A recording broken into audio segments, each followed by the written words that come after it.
بسم اللہ الرحمن الرحیم۔ السلام علیکم، آپ دیکھ رہے ہیں پروگرام سجاد میر کے ساتھ اور میں ہوں آپ کا میزبان غفران چغتائی۔ وزیر اعظم پاکستان جناب عمران خان نے آج خطاب کرتے ہوئے 120 ارب روپے کا ریلیف پیکج دینے کا اعلان کیا ہے۔ ان کی جانب سے یہ کہا گیا کہ ہم 30% سبسڈی دیں گے، جس میں دالیں، گھی اور آٹے کی جو ہے وہ قیمتیں مناسب ہوں گی تاکہ عوام تک مہنگائی کا جو زور ہے اس کو کم کیا جا سکے۔ ساتھ انہوں نے یہ بھی کہا کہ بغیر سود کے 40 لاکھ خاندانوں کو ہم قرضہ دیں گے جس سے وہ اپنا گھر بنا سکیں گے۔ کسانوں اور چھوٹا کاروبار کرنے والوں کے لیے انہوں نے 5 لاکھ روپے قرض کا بھی جو ہے وہ اعلان کیا ہے۔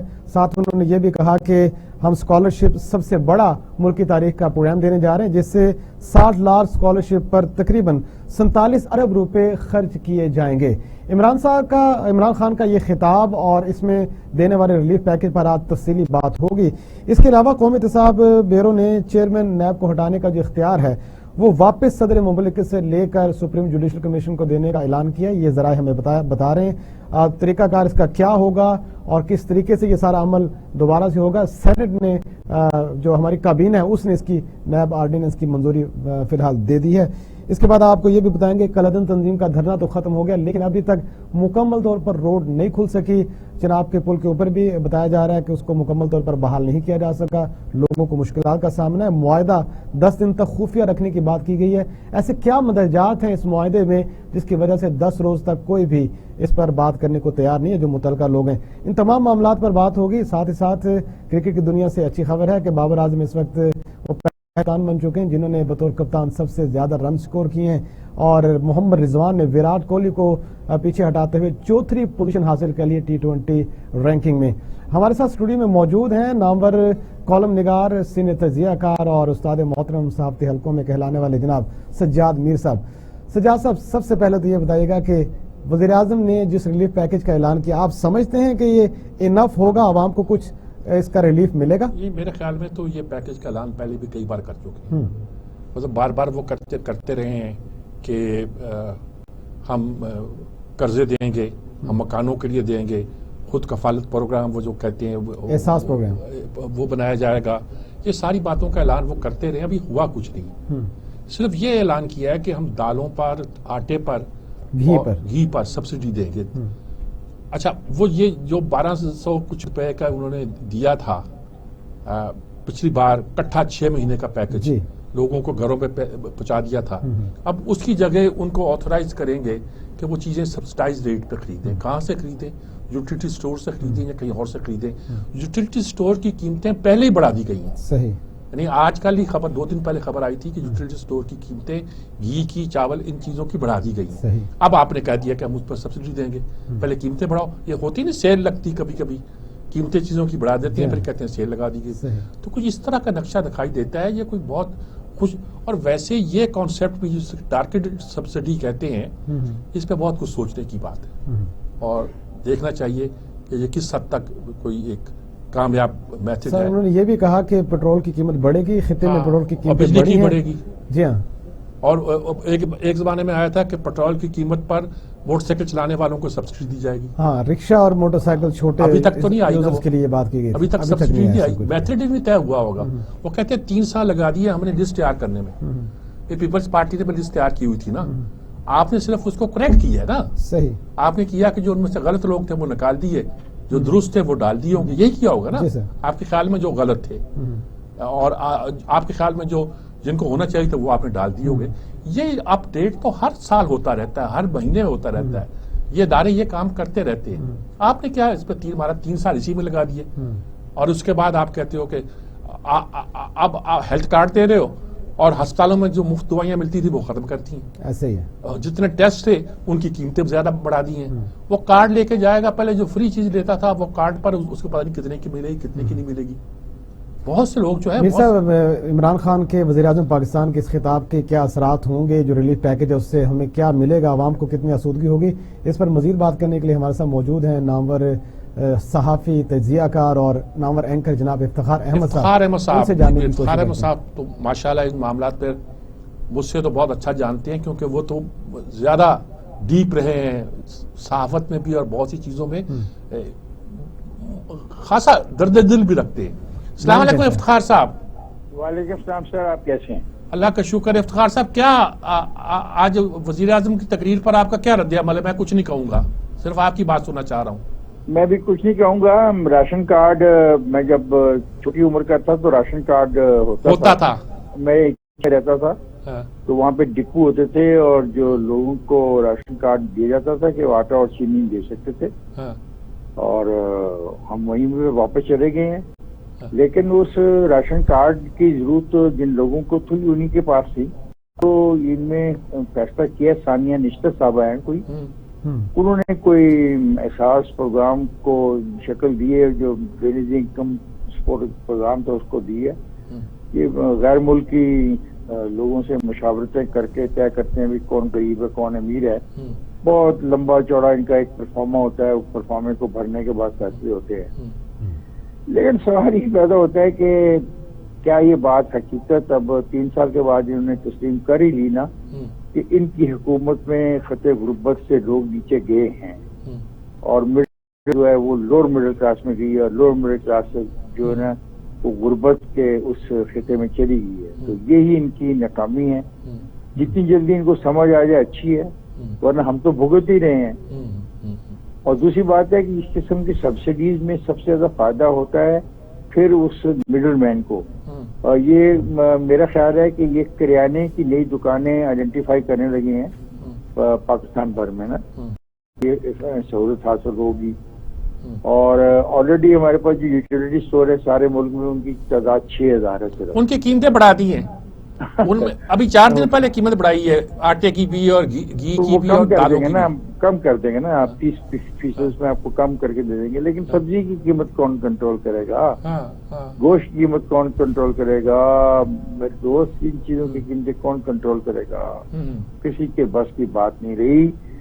بیڈ گورننس ہے. پنجاب کے اندر ہر جگہ پہ مارکیٹ کمیٹی موجود ہے. مارکیٹ کا رول تھا ٹو کنٹرول دی پرائسز اور لوگوں کو فیسیلیٹیٹ کرنا. وہ ناکام ہو چکے ہیں. چھوٹے چھوٹے ادارے تھے وہ لوگوں کے ساتھ متعلق تھے, وہ ناکام ہو چکے ہیں. یہ سرمایہ داروں کی حکومت ہے. مان جاؤ, جتنی جلدی مان جاؤ گے آپ کو بات سمجھ آ جائے گی. آج پرائم منسٹر فرما رہے تھے گندم اچھی ہوئی اور وہ اچھا ہوئی, اپنا گنا اچھا ہوا. گنے کے فائدے 2 لوگوں کو گئے. ایک تو شوگر مل کے مالکان کو, کاٹر کو گئے, اور ایک مختصر سی جو آبادی ہے کسانوں کی جو گنا کاشت کرتی ہے اس کو گئے. عام آدمی کو تو نہیں گیا نا. میرا ایک سوال ہے آپ کے پروگرام کے ذریعے, یہ جو اینٹ ہے بھٹے میں جو بنتی ہے, یہ 13 روپے کی فی اینٹ بن رہی ہے. کیا بھٹے میں استعمال ہوتا ہے ایسا کوئی عمل جس کی قیمت اتنی بڑھ گئی ہے کہ 7 روپے کی اینٹ 13 روپے کی ہوگی؟ سوال ہے ان کی پاس اتھارٹی ختم ہو چکی ہے.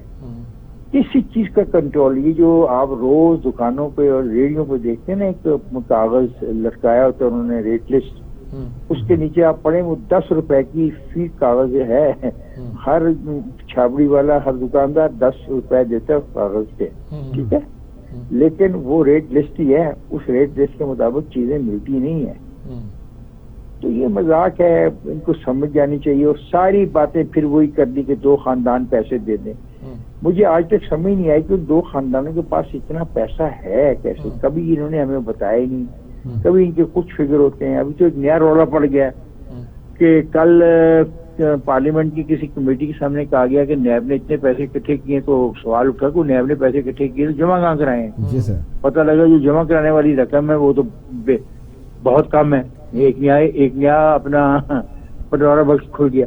تو یہ ایسے کھیل ہے. برا کہنا بڑا آسان ہے. یہ کہتے ہیں نا مہنگائی ہو گئی اور بجلی کے نرخوں کی وجہ سے. جب یہ تقریریں کر رہے تھے کنٹینر پہ کھڑے ہو کر, ان سب کو پتا تھا ان تمام معاہدوں کا اور تمام معاہدوں کی قیمتوں کا. تو اس وقت تو یہ بجلی کے بل پھاڑ رہے تھے اور آگ لگا رہے تھے. تو ان کو سمجھ نہیں آ رہی تھی یہ ان کو کیا ورثے میں ملے گا. بات یہ استاد محترم, سبسڈی ٹھیک ہے, ایک اسٹیج ایسی آتی ہے کہ غریب کو تباہی سے, موت سے بچنے کے لیے دینی پڑتی ہے. لیکن پھر میرا یہ سوال ہے سبسڈی کے پیسے کہاں سے آئیں گے؟ کسی مد میں سے تو نکالیں گے نا. مطلب ایک جیب سے نکال کے پیسے دوسری جیب میں ڈالو. جس جیب سے پیسے نکالو گے کیا وہاں پہ پیسے آنے کی آپ کو توقع ہے IMF کے فنڈ کے علاوہ؟ کیا تمہارا ٹیکس ریونیو بہتر ہو گیا؟ کیا تم نے اپنے معاملات کو درست کر لی ہے؟ کیا تمہاری گورننس بہتر ہوگی ہے؟ جواب ہے نہیں. آپ کی جو امپورٹ اور ایکسپورٹ کا جو بیلنس ہے وہ تباہی کی طرف ہے. کون کہتا ہے اس ملک میں باہر سے فرنیچر منگواؤ اور باہر سے چیزیں منگواؤ؟ کیا یہ شفافیت پہ عمل کرنے والے لوگ آئے تھے تو یہ 3-4 سال کے لیے بند کر دیتے. ماں سوائے وہ چیز منگواؤ جس میں زندگی اور موت کا مسئلہ ہو. صحیح. باقی چیزوں تو عیاشیوں کے لیے نا، چونکہ یہ ملک ہی ان لوگوں کا ہے جن کے پاس دولت ہے. آپ اور میں تو خام خواہ ہیں. آپ اور میں، آپ کی اور میری حیثیت کچھ بھی نہیں ہے. ہم تو ہرکارے ہیں چھوٹے سے.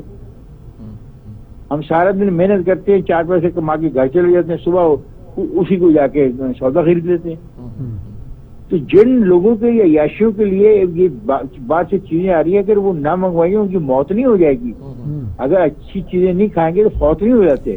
میں نے نہیں کہیں پڑھا کتاب میں کسی میں کہ مہنگے سنگ مرمر کی ٹائلیں لگانے کے لیے اپنے ٹوائلٹ میں باہر سے اگر منع ہو جائیں تو لوگ مر جاتے ہیں. ان کو کنٹرول کر نہیں رہے کیونکہ انہی کے یہ نمائندے ہیں، انہی کے لیے سب کچھ کر رہے ہیں. تمام پاکستان کے اس کے جو قوانین ہیں ان کو سپورٹ کر رہے ہیں. مطلب یہ بہت بات کرتے ہیں کنسٹرکشن انڈسٹری کی، کھلی چھٹی دے رکھی ہے کنسٹرکشن انڈسٹری میں کہ جتنی بلیک منی ہے پاکستان میں لے آؤ، تم سے سوال نہیں کیا جائے.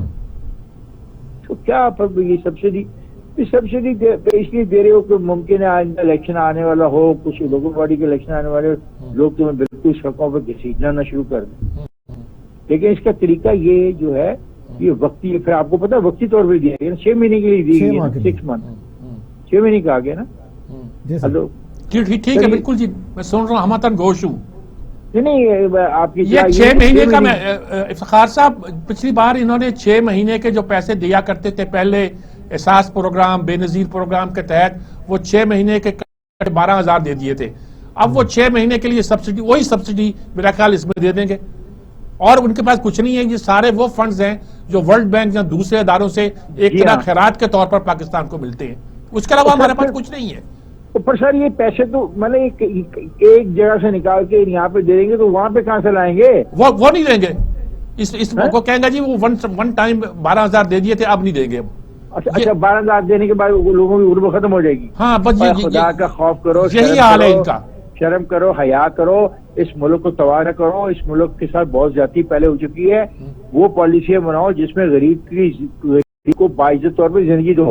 غریب کو میں ایک پرزے کے طور پر استعمال مت کرو کہ تمہیں غریب چاہیے تمہاری مل چلانے کے لیے. یہ بھی پہلی بار ہوا ہے کہ کوئی سبسڈی دی گئی تو بتا دیا گیا کہ 6 مہینے کے لیے ہے.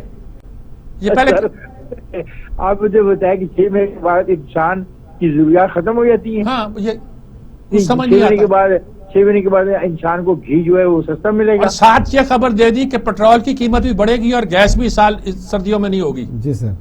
یہ تو آپ کو انہوں نے بتایا. دیکھیں نا سر، اس کی ذمہ دار یہ نہیں ہے. وہ کرپٹ لوگ تھے پچھلے، وہ جو لوٹ مار کر گئے نا وہی نہیں برابر ہونی نا. آپ کو سمجھ نہیں آ رہی.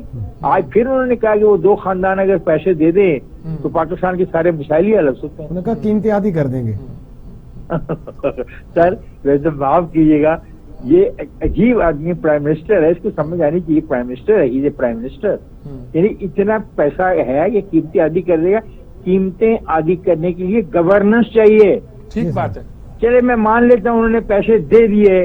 میں یہ بھی مان لیتا ہوں، حالانکہ یہ غلط مان رہا ہوں کیونکہ قوانین کو بھی دیکھنا پڑے گا، غیر ملکی قوانین کو بھی دیکھنا پڑے گا.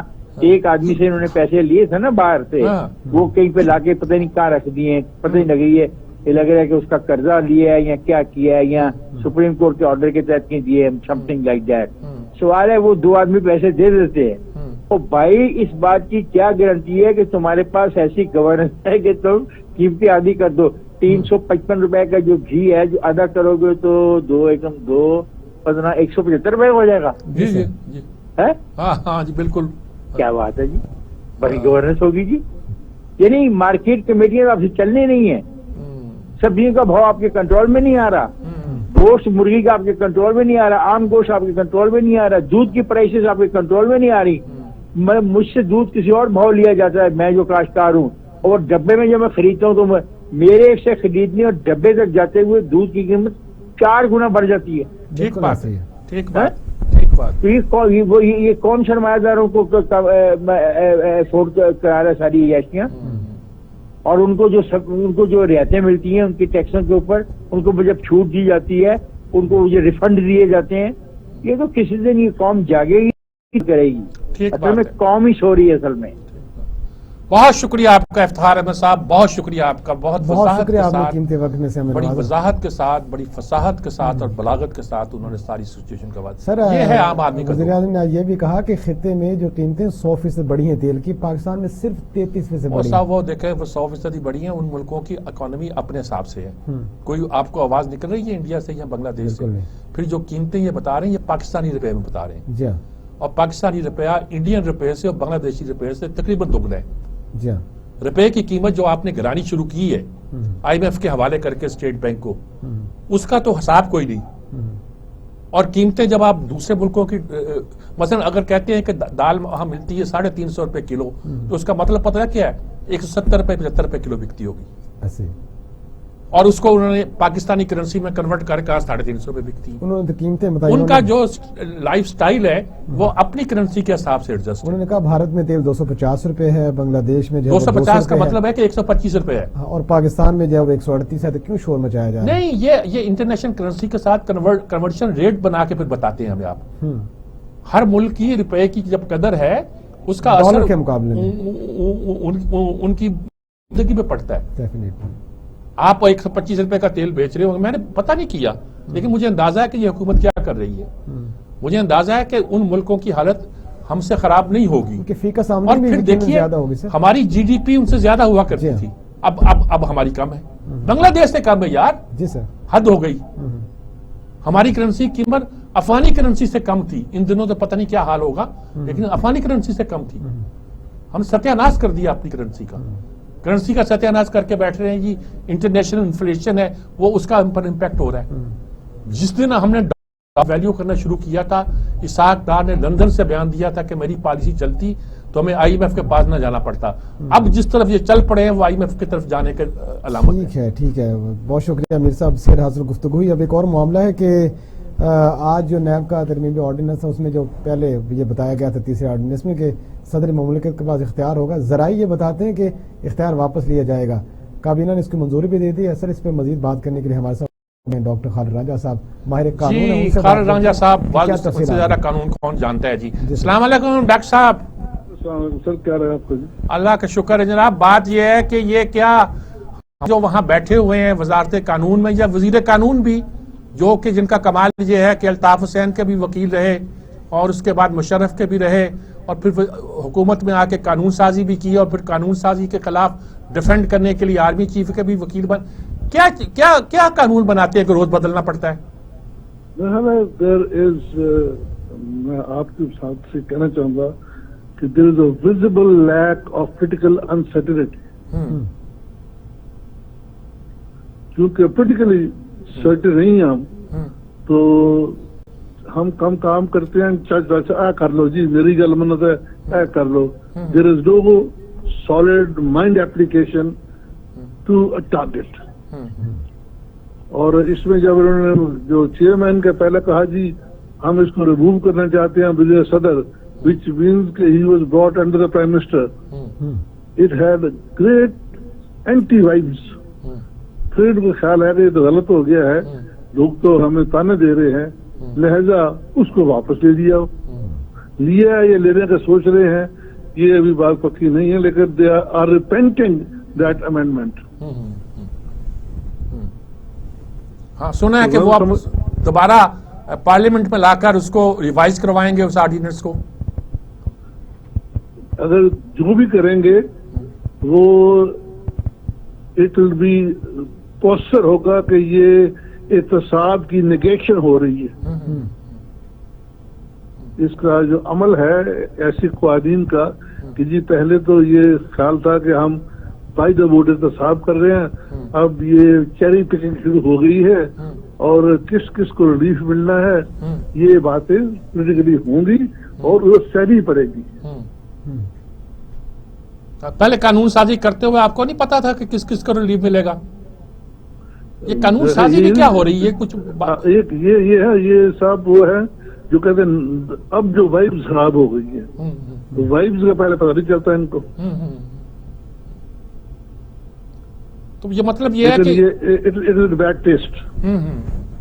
بالکل آپ نے بہت بہت درست بات کہی، اٹس ان بیڈ ٹیسٹ. اگر ہم کچھ بھی نہ کہیں یہی کہہ سکتے ہیں کہ اٹس ان بیڈ ٹیسٹ. بہت شکریہ جناب خالد راجہ صاحب، شکریہ آپ کا جی. بہت مختصر طور پر انہوں نے بات کی تھی. قانون دان ہیں، وہ قانون کی زبان میں بات کرتے ہیں اور بڑی ایگزیکٹ بات کرتے ہیں اور کمپیکٹ بات کرتے ہیں اور پریسائز بات کرتے ہیں. انہوں نے بات کی اور بڑی واضح. سر میں نے اس جو خبر کے ذرائع سے پتہ کرنے کی کوشش کی. انہوں نے کہا جی کہ اب جو ہے وہ صدر مملکت پہلے نام طلب کریں گے وزیر اعظم سے، وزیر اعظم وہ نام بھیجیں گے، پھر وہ اپوزیشن لیڈر کو بھیجے جائیں گے. اگر وہ ان کا اتفاق نہ ہو تو پھر وہ جو پہلا والا پارلیمانی کمیٹی کے پاس جائے گا اور اس سے یہ معاملہ طے ہوگا. جی سر. اور اس میں طے ہوگا، یعنی کہ وزیر اعظم نے بات نہیں کرنی شہباز شریف سے، کہہ دیا. جی طریقہ کار کیوں نہیں کرنی یار؟ اگر آپ لیڈر آف دی اپوزیشن سے بات نہیں کر سکتے تو آپ وزیر اعظم کس بات کے؟ ٹھیک ہے میرے صاحب، اس معاملے پہ مزید بات بھی کریں گے. ابھی وقت ایک بریک کا، ٹیک اے شارٹ بریک.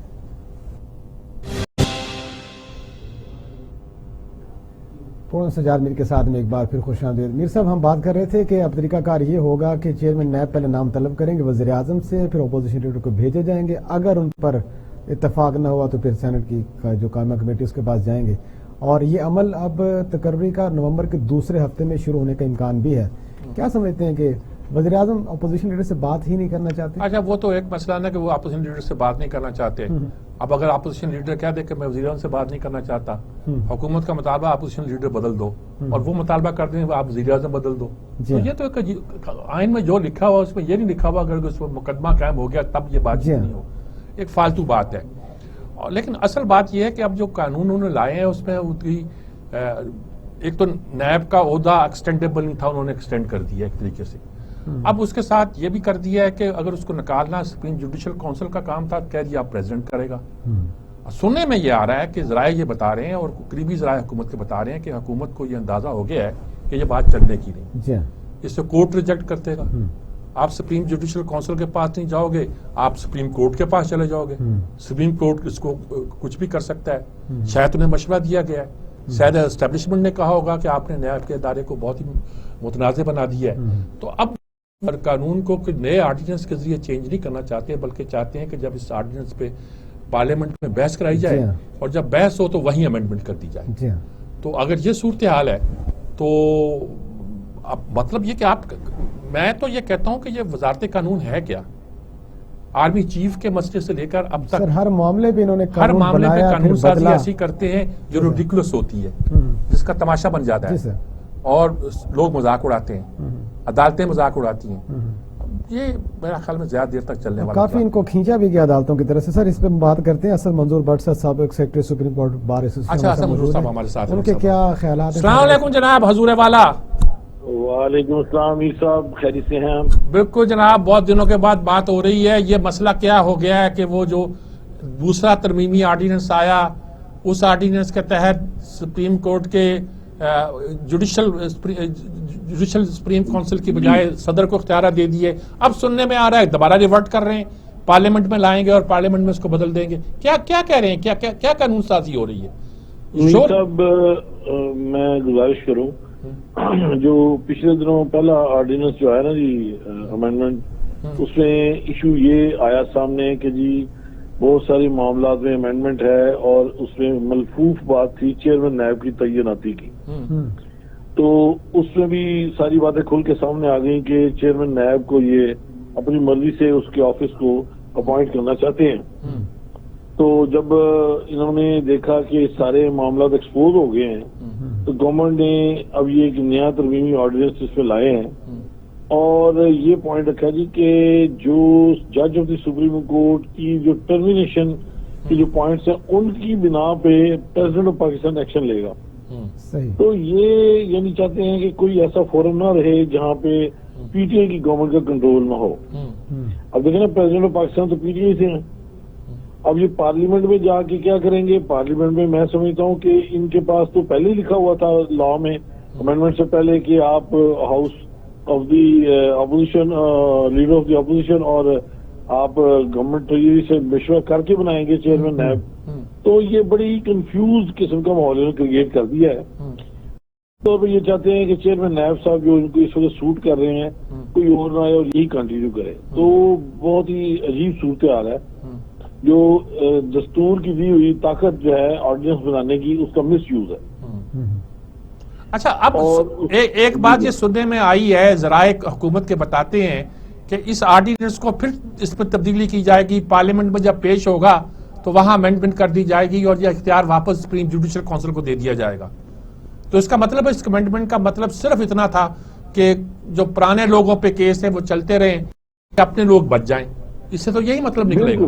بالکل, یہ ایسی بات ایکسپوز ہوئی ہے کہ جسے میں سمجھتا ہوں کہ یہ اس کو ہم معذرت کے ساتھ انٹلیکچوئل ڈس آنیسٹی کہیں گے کہ آپ خود تو لوگوں کو پروسیکیوٹ کریں انہی معاملات میں, اور خود جب وہ کام کریں تو ایک آرڈیننس کے ذریعے کہہ دیں کہ اس ڈیٹ کے بعد سے آن ورڈ یہ نہیں ہوگا.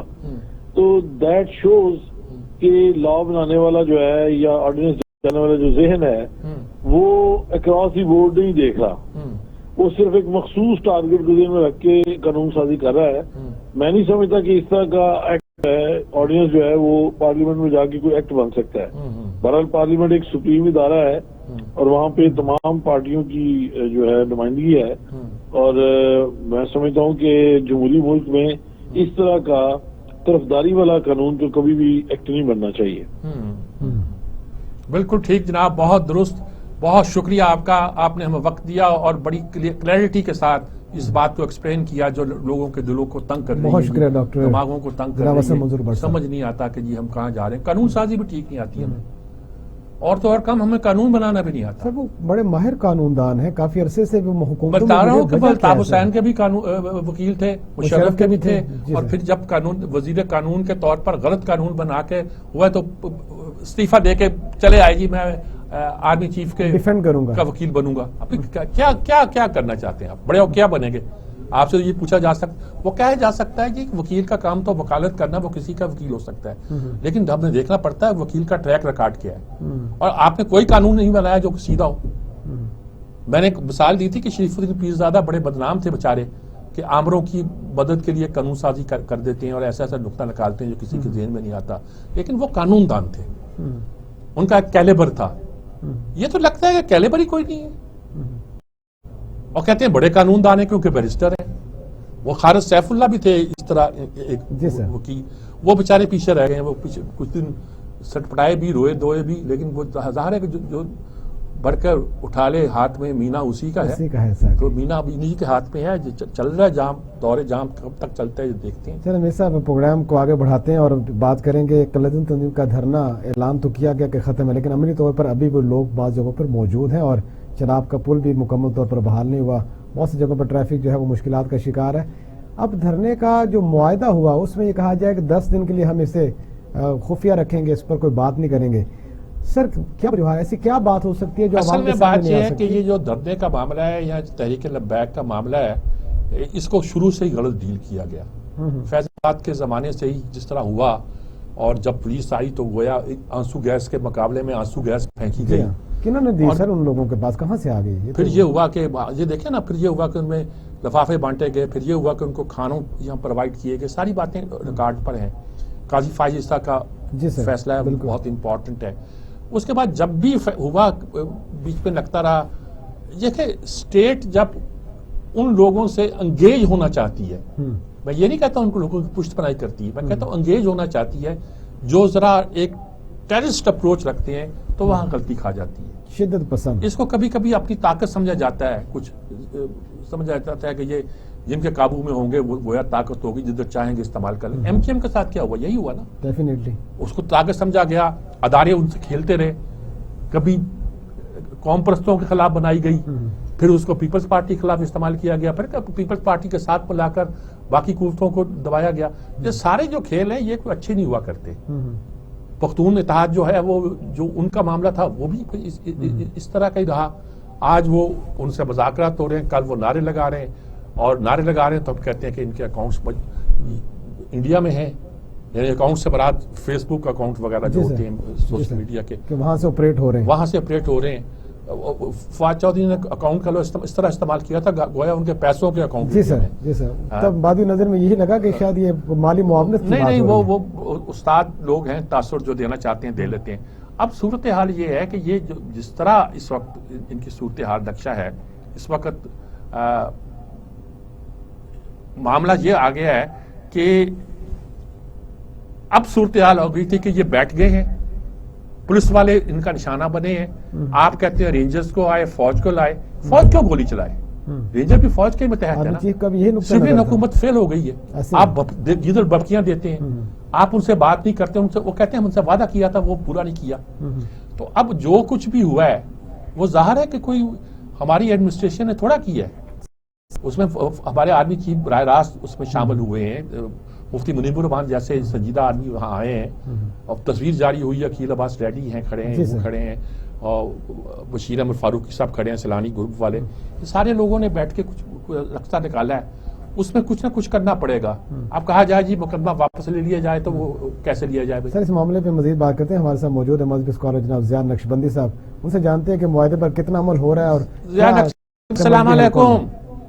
والسلام صاحب کیسے ہیں سر؟ ضیاء الحق صاحب مجھے سمجھ نہیں آتی، کبھی آپ کو میں ضیاء الحق کہوں، ضیاء الحق نقشبندی کہوں، پیر ضیاء الحق نقشبندی کہوں، علامہ کہوں، کیا کہوں، مجھے نہیں سمجھ آتا.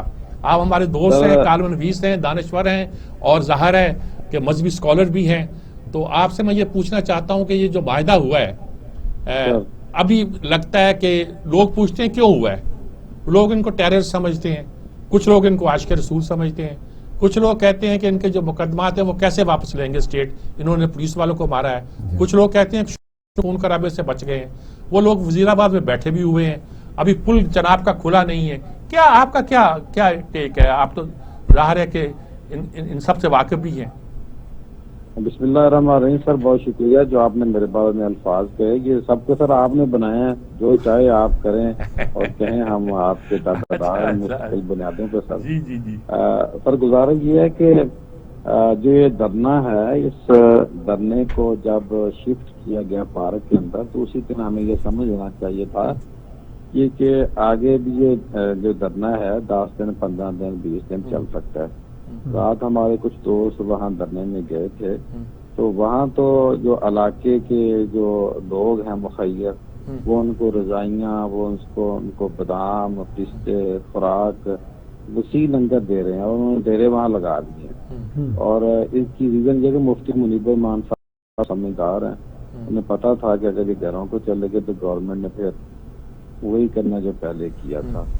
تو میں یہ سمجھتا ہوں کہ ایک تو یہ اکثریتی آبادی ہے، اکثریتی آبادی میں سے اگر 2% لوگ بھی باہر نکل آئیں تو کوئی بھی ادارہ ان کو یا کوئی بھی ایسی قوت باہر آ جائے تو ان کو گولی نہیں ماری جا سکتی، ان کو سمجھایا جا سکتا ہے. تو میرا خیال ہے کہ جنہوں نے غلطی کی تھی ان کو احساس بھی ہوا ہے، لیکن میرا خیال ہے کہ کچھ ایسی قوتیں بھی ہیں جو یہ چاہتی ہیں کہ ان کی جو قوت ہے وہ ضائع نہ ہونے دی جائے تاکہ کسی اور موقع پہ بھی استعمال کیا جا سکے.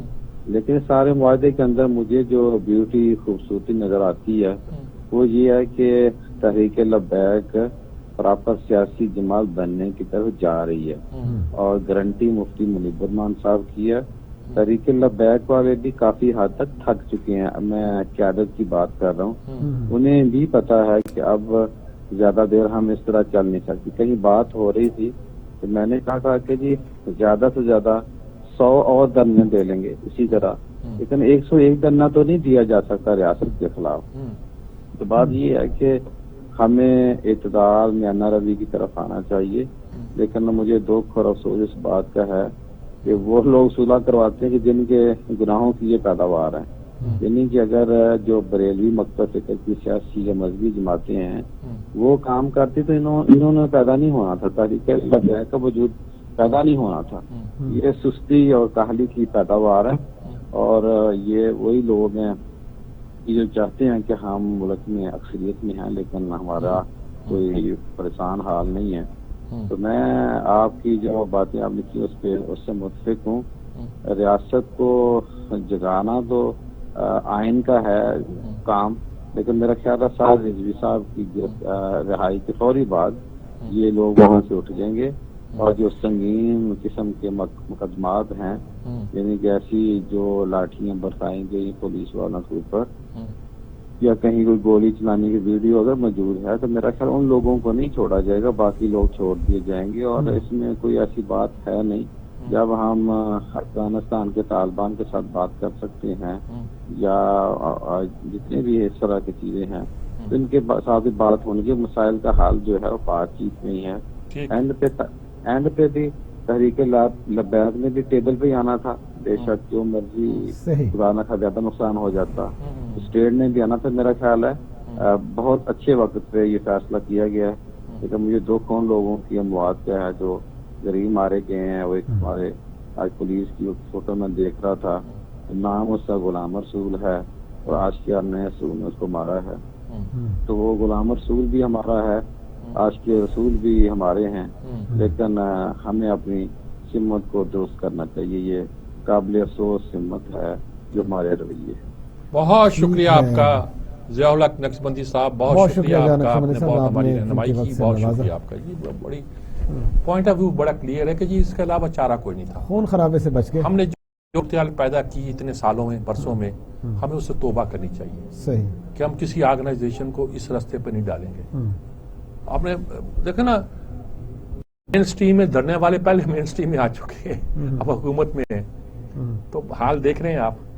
تو اب یہ سیاست کر رہے تھے، جو سیاست کریں اپنی، ان کے ووٹ بینک ہے، سیٹیں لیتے ہیں، لیں، اسمبلی میں آئیں. سر تقریباً 2-3 منٹ رہ گئے ہیں، تو کچھ بات کرکٹ پہ کر لیں، کیونکہ کر لیں. کیونکہ آپ کو پتا ہے کہ بابر اعظم ہمارے کپتان بھی ہیں، مسلسل چوتھی کامیابی بھی سمیٹی، پاکستان سیمی فائنل میں پہنچ گیا. اصل میں بابر اعظم ون ڈے کی رینکنگ میں نمبر T20 میں سر، وہ T20 میں نا، T20 میں ون ڈے میں پہلے ہی تھے وہ. جی سر. اور دوسری طرف یہ ہے کہ رضوان نے وراٹ کوہلی کو پیچھے اٹھا کے چوتھی پوزیشن سنبھال لی. وراٹ کوہلی 5 پہ چلے گئے، 5 پہ چلے گئے، پہلے 4 پہ تھے، پہلے 4 پہ تھے. اچھا، تو یہ ساری صورتحال جو ہے یہ بہت ہی پاکستان کی کرکٹ کے لیے بڑی شاندار ہے. ایک تازہ ہوا کا جھونکا ہے سر، عوام کے لیے، لوگ خوش ہیں. اللہ کرے کہ ہمارے ایک آدھ بالر بھی عالمی رینکنگ میں آ جائیں. آ گئے شاید افریدی، پہلے 10 میں تو آ گئے ہیں، شہنشاہ افریدی. اور دیکھیں آگے جا کے کیا ہوتا ہے، کیا صورتحال بنتی ہے، کیا نقشہ بنتا ہے. لیکن یہ کہ اچھی خبریں ہیں پاکستان کے لیے. رضوان کی فارم میں آنا اور بابر کا انٹرنیشنلی ایکسیپٹ کر دیا جانا، ایک بڑے بیٹسمین کے طور پر اس کو کہنا جاتا ہے. اور دنیا ساری تعریف بھی کر رہی ہے اس کی کپتانی کی بھی، اور اس کی بیٹنگ کی بھی. سر آپ دیکھیں نا کہ جس طرح سے ہم نے 4 میچ جیتے ہیں انبیٹیبل، اور اب سیمی فائنل کا مقابلہ جو ہوگا وہ آگے. آج انڈیا جیت گیا نا افغانستان سے. تقریباً وہ صورتحال ایسی ہے، انڈیا نے 200 سے زیادہ رن بنائے تھے. وہ تو نظر آ رہا تھا جب ہم آ رہے تھے اس وقت، یہی صورتحال تھی. اب لگتا یہ ہے کہ شاید ہمارا یعنی کہ اب آسٹریلیا، انڈیا، ساؤتھ افریقہ میں سے کوئی ایک جو ہے، انگلینڈ تو شاید کوالیفائی کر گیا ہے. تو جو بھی آئے گا اس کا مقابلہ ہمارے سر. پاکستان کی کرکٹ کی فتوحات کے حوالے سے بات کرتے ہیں. جاور بشیر ہمارے ساتھ تجزیہ کار بھی ہیں اور کرکٹر بھی ہیں، ان سے بات کرتے ہیں. سر جی جاور بشیر صاحب السلام علیکم. وعلیکم السلام سر، کیسے ہیں آپ؟ ٹھیک ہیں، اللہ کا شکر ہے. بابر اعظم کا آج 2020 میں بھی نمبر 1 ہو گیا ہے. ون ڈے میں تو تھا ہی وہ. اس کی کپتانی کی بھی تعریفیں ہو رہی ہیں. رضوان بھی نمبر 4 پہ آ گیا ہے. شہنشاہ افریدی کی بھی تعریفیں ہو رہی ہیں بالر کے طور پر. کیسے دیکھ رہے ہیں ان دنوں کو؟ بڑی پاکستانی قوم کے لیے بڑے خوشگوار سے دن لگ رہے ہیں یہ. بسم اللہ الرحمن الرحیم. تھینک یو سو مچ سر، آپ نے مجھے موقع دیا بولنے کا. اور میں یہ کہنا چاہوں گا کہ جو بابر اعظم ہے یہ پہلے بھی ورلڈ کپ کی کپتانی کر چکے ہیں، تو انڈر 19 ورلڈ کپ کی کپتانی کر چکے ہیں. تو یہ بہت اچھا سائن ہے کہ جو کپتان پرفارمنس دے رہا ہو تو ٹیم جو ہوتی ہے وہ آٹومیٹکلی فارم میں آ جاتی ہے. اور ان کی مینٹل اپروچ اور ان کے ساتھ جو پارٹنر ہیں ان کے، وہ اچھی فارم میں ہیں. اور ایک تو نمبر 1 پہ آ گیا اور ایک نمبر 4 پہ ہیں، اور دونوں پاکستان کے پلیئر ہیں. تو انشاءاللہ تعالی فیوچر میں یہ اور بھی ترقی کریں گے، اور انشاءاللہ تعالی ہم فائنل بھی جیتیں گے. سیمی فائنل میں کس طرح سے دیکھتے ہیں پاکستان کی ٹیم کو، اس کمبینیشن کو؟ جی سیمی فائنل کے مقابلے میں پاکستان کا جو جوڑ پڑے گا وہ ڈو اینڈ ڈائی کی سچویشن. ابھی تو سچویشن کلیئر نہیں ہوئی کہ بھارت آئے گا، آسٹریلیا آئے گا یا ساؤتھ افریقہ آئے گا. ابھی کیوں؟ ابھی تو فیصلہ ہوگا نا. ابھی تو جی بالکل فیصلہ ہوگا، اور ویسے بھی جو سیمی فائنل میں کوئی بھی ٹیم آتی ہے وہ مطلب کہ اسٹرانگ کینڈیڈیٹ ہوگی، سیمی فائنل کی تو آئے گی، اور ویسے بھی سیمی فائنل میں ٹف ٹیم کے ساتھ ہی سیمی فائنل ہوگا ہمارا. تو بولرز کو چاہیے کہ چینل میں بال کریں، اور جو ان فارم بیٹس مین ہیں ہمارے وہ ذمہ داری سے کھیلیں گے تو انشاءاللہ تعالیٰ سیمی فائنل ہم ون کر جائیں گے. ٹھیک ہے انشاءاللہ جی. بہت شکریہ آپ کا جی. انشاءاللہ ہم فائنل میں جیتیں گے اور جیت کے کپ لے کر آئیں گے. اس وقت جو جیسے ہماری قوم کا موڈ ہے اللہ میرا خیال اس کو نوازے گا اور انشاءاللہ اچھے نتائج ختم ہو گیا، اور امید یہ کرتے ہیں پاکستان سیمی فائنل جیتے، فائنل جیتے، ورلڈ کپ لے کے آئے. تازہ ہوا کا جھونکا اسپورٹس کے میدان سے ہماری طرف آ رہا ہے. باقی میدانوں میں پاکستان ایسے فتوحات سمیٹ. اس کے ساتھ ہی اپنے میزبان غفران چوہتائی کو پروگرام سجاد میر کے ساتھ سے اجازت دیجیے. اللہ